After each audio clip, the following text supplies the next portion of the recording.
Can I just imagine the pain, no, na parang mahiwalay ka sa mga minamahal mo dahil kailangan mong kumita. So, talagang salute sa bayaning Pilipino na matapang, na masipag, na meron kakayanang baguhin ang kanyang kwento. Meron kang kakayanang baguhin ang iyong kwento, your life story. Kaya, sige na kaibigan, sige na, ano nga ba ang babaguhin mo?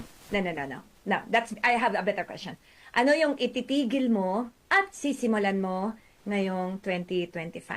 Alright? Dear friends, ang inspirasyon ko po sa episode natin ngayon ay ang kanta na Ako ay Pilipino ni Miss Ku Ledesma.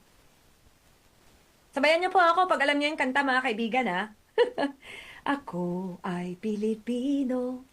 Ako ay Pilipino. Kaya nga, winner ka, Pinoy. Ganyan. Ang dugo'y maharlika, likas sa aking puso, at hikain kay kanda. Diba? Likas sa ating puso, nagustuhin ang mabuti, nagustuhin ang tama. Tingin ko wala naman po sa atin ang gumigising na ang plano natin ay manakit, di po ba? You know? Sa Pilipinas na aking bayan, lantay na perlas ng silanganan, wari na tipon ang kayamanan ng may kapal. Bigay sa aking talino, sa mabuti lang laan, sa aki katutubo ang maging mapagmahal. Diba, kaibigan? Likas sa atin ang maging mapagmahal. Binigyan tayo ng talino para gumawa ng mabuti. Diba, kaibigan? Hindi yung manloko ng kapwa, di po ba? Ako ay Pilipino.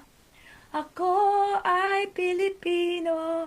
Isang bansa, isang diwa ang minimithi ko.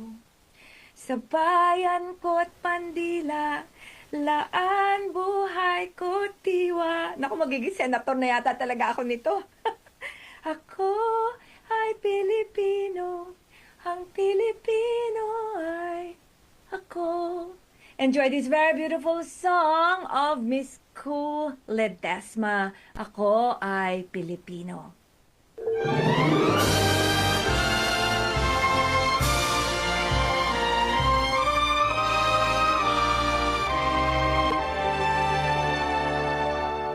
Ako ay Pilipino, ang dugo'y maharlika,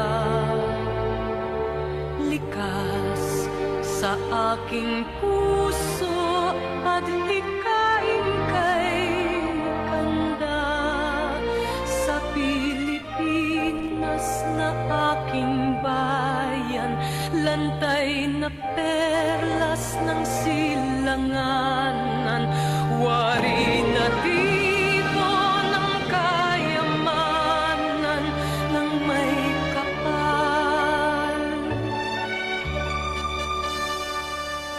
Ika'y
Ako ay Pilipino. A beautiful song by Miss Kuledesma. Mga kaibigan, di po ba taas noo kahit kanino?